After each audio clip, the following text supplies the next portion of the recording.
Big ಬಾಸಲ್ಲಿ number one ಜೋಡಿ ಯಾರು ಅಂತ ಕೇಳಿದ್ರೆ ಎಲ್ಲರೂ ಹೇಳ್ತಾರೆ ತ್ರಿವಿಕ್ರಮ್ ಮತ್ತು ಭವ್ಯ ಅಂತ. ಎಲ್ರಿಗೂ ಈ ಜೋಡಿ ಅಂದರೆ ತುಂಬ ಇಷ್ಟ, ಇವನ್ ನನಗೂ ಕೂಡ. ಯಾಕಂದರೆ ಆ ಒಂದು ಕ್ಯೂಟ್ನೆಸ್ ಇದೆಯಲ್ಲ, ಅವರು ಏನೂ ಇಲ್ಲ ಅಂತ ಹೇಳ್ತಾರೆ. ಆದರೂ ಅಂದರೆ ನನಗಂತೂ ಅವ್ರ ಪೇರ್ ಅಂದರೆ ಅವ್ರ ಜೋಡಿ ನೋಡಿದರೆ ದಿವ್ಯ ಉರುಡುಗ ಮತ್ತು ನಮ್ಮ ಅರವಿಂದ್ ಅವರನ್ನು ನೋಡಿದಾಗ ಆಗುತ್ತೆ. ಯಾಕಂದರೆ ಅವ್ರದ್ದೊಂದು ಆಟ ಆಗಿರಲಿ ಅಥವಾ ಏನೇ ಆಗಿರಲಿ, ಒಂದು ವಿಕ್ರಮ್ ಅವರು ಮೆಚೂರ್ಡ್ ಆಗಿ, ಭವ್ಯ ಅವರು ಬಬ್ಲಿಯಾಗಿ ಆಟ ಆಡ್ತಾ ಇದ್ದಾರೆ.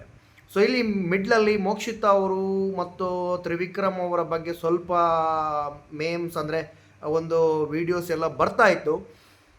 ತ್ರಿವಿಕ್ರಮ್ ಅವರು ಸ್ವಲ್ಪ ಅಂದರೆ ಅವ್ರ ಜೊತೆ ಒಂದು ಫ್ರೆಂಡ್ಶಿಪ್ ಬೆಳೆಸಬೇಕು ಅಂತ ಅಂದ್ಕೊಂಡಿದ್ರು. ಆದ್ರೂ ಭವ್ಯ ಮತ್ತು ತ್ರಿವಿಕ್ರಮ್ ಅವರ ಜೋಡಿ ಅಂತೂ ನನಗೆ ಕ್ಯೂಟ್ ಅನಿಸುತ್ತೆ. ಸೊ ಈ ಜೋಡಿ ನನ್ನ ಪ್ರಕಾರ ತುಂಬ ಚೆನ್ನಾಗಿ ಕಾಣುತ್ತೆ, ತುಂಬ ಚೆನ್ನಾಗಿರುತ್ತೆ ಅಂತಲೂ ಅನಿಸುತ್ತೆ. ಯಾಕಂದರೆ ಆನೆಸ್ಟಾಗಿ ಆಡ್ತಾ ಇದ್ದಾರೆ ತ್ರಿವಿಕ್ರಮ್ ಅವರು. ಅಂದರೆ ಎಲ್ಲಿ ಏನು ಹೇಳಬೇಕು ಅಲ್ಲಿ ಅವರು ಹೇಳ್ತಾ ಇದ್ದಾರೆ. ಸೊ ನನಗೆ ಅವರು ಆಡ್ತಾ ಇರೋದು ತುಂಬ ಖುಷಿ ಆಗ್ತಾ ಇದೆ. ಫಸ್ಟ್ ಒಂದು 2-3 ವೀಕಲ್ಲಿ ತ್ರಿವಿಕ್ರಮ್ ಅವ್ರನ್ನ ಅರ್ಥ ಮಾಡ್ಕೊಳ್ಳೋಕೆ ತುಂಬ ಕಷ್ಟ ಆಯಿತು ನನಗೆ ಪರ್ಸ್ನಲ್ ಆಗಿ. ನನಗೆ ಅಂದರೆ ಅವರ ಅರ್ಥನೇ ಆಗ್ತಾ ಇರಲಿಲ್ಲ. ಆಮೇಲೆ ಇವರು ನನ್ನ ಮೋಕ್ಷಿತ ಅವರು ಗೋಮುಖ ವ್ಯಾಘ್ರ ಅಂತ ಹೇಳಿದಾಗ ತ್ರಿವಿಕ್ರಮ್ ಅವ್ರಿಗೆ ತುಂಬ ಬೇಜಾರಾಯಿತು. ಯಾಕಂದರೆ ಅದೊಂದು ದೊಡ್ಡ ಪದ, ಅದನ್ನು ಯೂಸ್ ಮಾಡಬಾರ್ದಿತ್ತು.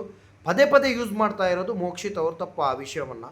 ಆದ್ರೂ ನನಗೆ ಅವರೊಂದು ತ್ರಿವಿಕ್ರಮ್ ಅವರು ಆ ಒಂದು ಹ್ಯಾಂಡಲ್ ಮಾಡ್ತಾರಲ್ಲ ಒಂದು ಸಿಚುವೇಶನನ್ನು, ಎಷ್ಟು ಸಿಟ್ಟಾಗಿದ್ರು ಒಪೋಸಿಟ್ ಅವರು ಅಂದರೆ ಗಲಾಟೆ ಮಾಡೋಕ್ಕೆ ಹೋಗಲ್ಲ, ಅಷ್ಟೇ ಕೂಲಾಗಿ ತಗೊಳ್ತಾರೆ. ಈವನ್ ಭವ್ಯ ಅವರನ್ನು ಕೂಡ ಅವರು ಲಾಸ್ಟ್ ವೀಕಲ್ಲಿ ಅಂದರೆ ಜೋಡಿ ಅಂದರೆ ಒಂದು ಸಾಫ್ಟ್ ಕಾರ್ನರ್ ಇದ್ರೂ ಕೂಡ ಅವರನ್ನು ಅಷ್ಟು ಅಂದರೆ ಮೇಲಿಟ್ಟು ಆಡ್ತಾ ಇಲ್ಲ. ಎಲ್ಲಿ ಅವರನ್ನು ಬೈಬೇಕು ಅಲ್ಲಿ ಬೈತಾ ಇದ್ದಾರೆ. ಸೊ ನನಗೆ ಕ್ಯೂಟ್ ಕಪಲ್ಸ್ ಅಂತಲೇ ಕಾಣ್ತಾ ಇದ್ದಾರೆ. ಸೊ ನಿಮಗೆಲ್ಲ ಯಾವ ರೀತಿ ಅಂದರೆ ಎಷ್ಟು ಇಷ್ಟ ಆಗ್ತಾ ಇದ್ದಾರೆ ಭವ್ಯ ಮತ್ತು ತ್ರಿವಿಕ್ರಮ್ ಅವ್ರ ಜೋಡಿ? ಸೊ ನನಗಂತೂ 100% ತುಂಬ ಇಷ್ಟ ಆಗ್ತಾ ಇದೆ. ಅವರ ಆಟ ಆಗಿರ್ಬೋದು, ಅವ್ರು ಮಾತಾಡೋದಾಗಿರ್ಬೋದು, ಮೆಚೂರ್ಡಾಗಿ ಒಂದು ತ್ರಿವಿಕ್ರಮ್ ಅವರು ಹ್ಯಾಂಡಲ್ ಮಾಡೋದಾಗಿ. ತ್ರಿವಿಕ್ರಮ್ ಅವರು ಭವ್ಯ ಮತ್ತು ರಂಜಿತ್ ಅವರು ಹೋದಾಗ ಮಾತ್ರ ಅಷ್ಟೊಂದು ಹತ್ತಿದ್ದು ನಾನು ನೋಡಿದ್ದು. ಅಂದರೆ ಧರ್ಮ ಅವರು ಹೋದಾಗ ಅಂತೂ ತುಂಬ ಹತ್ರ ಅವರು. ಆದರೂ ನನಗೆ ಹೇಳ್ತಾ ಇರೋ ನನ್ನ ಪ್ರಕಾರ ಅವರು ಫ್ರೆಂಡ್ಶಿಪ್ಗೆ ತುಂಬ ಮರ್ಯಾದೆಗಳು, ಅಂದರೆ ತುಂಬ ಮರ್ಯಾದೆಗಿಂತ ಅವರು ರೆಸ್ಪೆಕ್ಟ್ ಕೊಡ್ತಾರೆ. ಅಂದರೆ ಹೇಗಂದರೆ ಅವರು ಬಿಟ್ಕೊಡಲ್ಲ ಅವರು.